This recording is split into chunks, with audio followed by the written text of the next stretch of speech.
Yo, what is up guys? It is Samool back again with another Epic 7 video for you guys today. And today we're going to be talking about which of the Mystic Summon banner units, if any, are worth pulling for. Now we're going to be talking about the current Mystic Summon banner rotation. We're not talking about the custom Mystic Summon. If you guys are concerned about which units you should pull from this one, then I recommend checking out my latest video talking about this pretty cool new event that Smilegate has for us.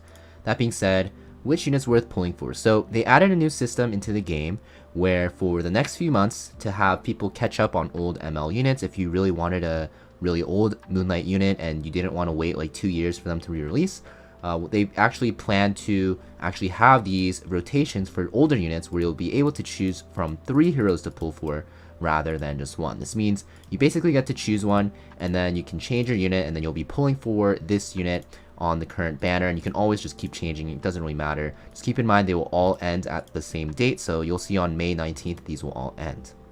So that being said, which of these 3 units are worth pulling for? Are any of them worth pulling for? And what do these units actually do?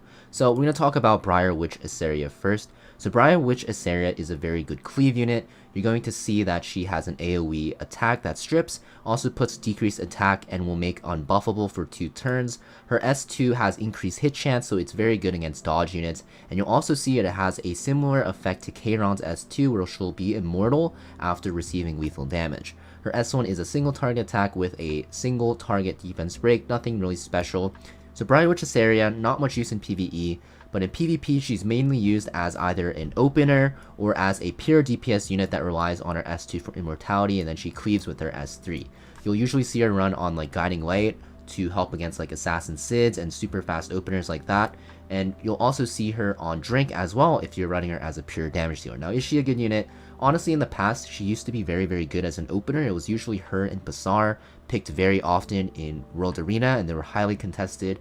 But now in the current meta, she's easily outsped, and she's not going to be reliable as an opener. So you're going to have to rely on her as like a damage dealer, but it's really hard to make that work because, similar to Kayron, right, there's a lot of strips and unbuffables in the current World Arena meta with all these opening units, so it's really hard to actually get her mortal to proc. So Briar Witch Iseria, even though she had a pretty good place in the meta about like a year ago, she's not that great. Definitely don't think she's worth pulling for at all. You might be able to make her work in some situations, but it's pretty hard in general in the current meta.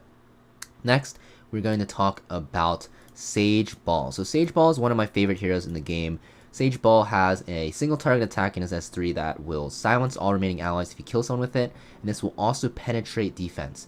Now keep in mind that this cannot crit, and you will do more damage the lower you are, similar to Krau's S3, and will also heal you if you kill someone. His S2 is going to be an AoE attack that has a chance to strip one buff and put someone to sleep, or put them all to sleep, and whenever the skill is on cooldown, you're going to get CR at the end of every single enemy's turn. Very good for speeds, for CR pushing yourself and turn cycling and cutting in front of enemies to make it really annoying for people that have speed tuned teams. Next we have his S1, that is a single target attack that has a chance to sleep, and when you actually sleep a target after attack, you will increase your own combat readiness. Now this will not trigger a dual attack because, yeah, if you did trigger a dual attack, you'll wake them up, so it's not really that useful. So Sageball in general, not used in PvE either. You're going to notice that all 3 of these units won't be used in PvE.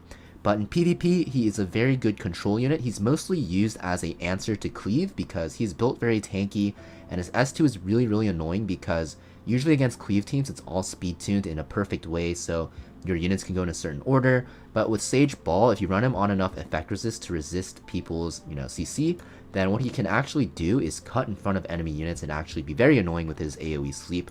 Also, you don't even have to use his sleep right away on his S2, you can actually just S1, and then usually you S3 after you are low enough to one-shot a unit, similar to how Crow works. So pretty decent as a cleave answer, but other than that, not really used anywhere else. He is pretty niche, but he is pretty good in his niche where he is used to counter cleave units. Next, we're going to talk about the last unit, Ambitious Tywin.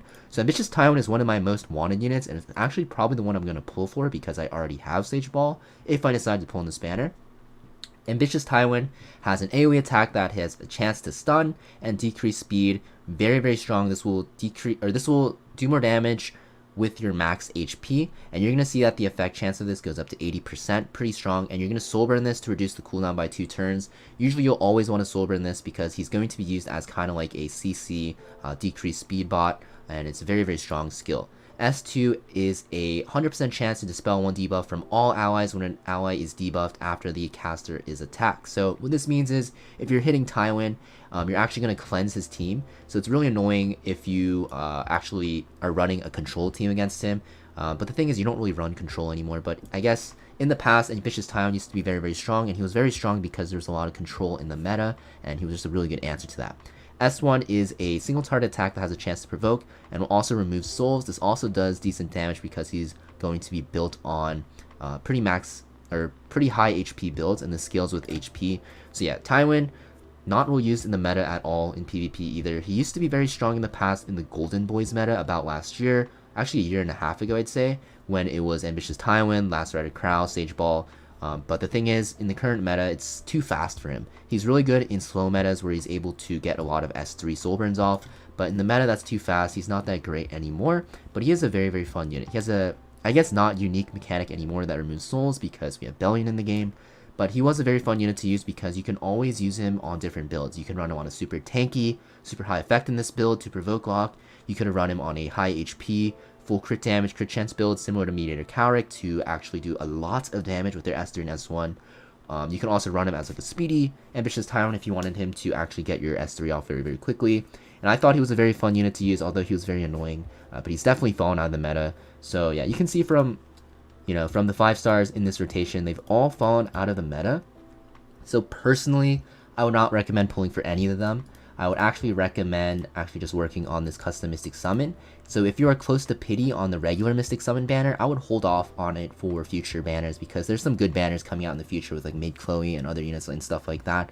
So you're definitely going to want to save your Mystic Pity on this banner to skip them all, and use your Mystics for the custom Mystic Summon if you have enough to actually reach the goals that you're looking for from the Moon's Moon's Mirage coin shop. So yeah, talking about Assassin Sid though really quick. So you're going to see Assassin Sid, actually I can't even preview his skills here, huh? But Assassin Sid is a very, very strong speed contesting unit. He's a very fast unit. He has an S3 that is very strong, single target attack that will silence for 1 turn and push CR, and will also give him increased evasion chance, which will make him survive a lot longer.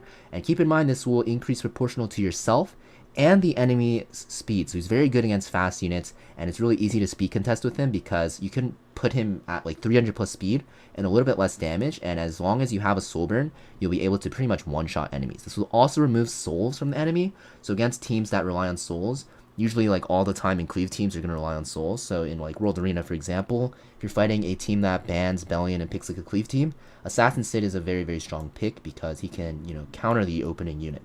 Also, you're going to see that when somebody dies, caster is granted increased attack and combat readiness. Not too important because usually you get your S3 off and you get a few S1s off and you win anyways because cleave teams are very squishy.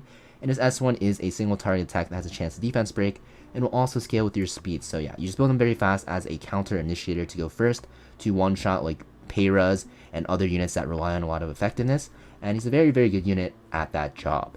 Now, do you see him a lot in PvP? Probably not. You're gonna not see him too often. You can use him into Payras and stuff like that, but they can still outspeed you because people have a lot of crazy gear nowadays, and you never know what you're fighting against. So it's kind of like a gamble. So you want to be careful. In PvP is a very good unit though. His imprint concentration is crit chance beat so that his gear requirements are even lower. So it's a very good speed contester, like I said. PvE not used at all though. So that's pretty much it for these current Mystic Summon banner, guys. Just to recap, I think all 3 units are very, very niche in PvP, the ML 5 stars that is, and they're not really worth pulling for. Honestly, Assassin Sid is probably the best one out of all of the ML 5s and the ML 4 on this banner, but the thing is, yeah, you're not going to really want to waste your pity on the ML 4 star. That being said, I hope you guys enjoyed this video, guys, and I'll see you guys next video. Peace.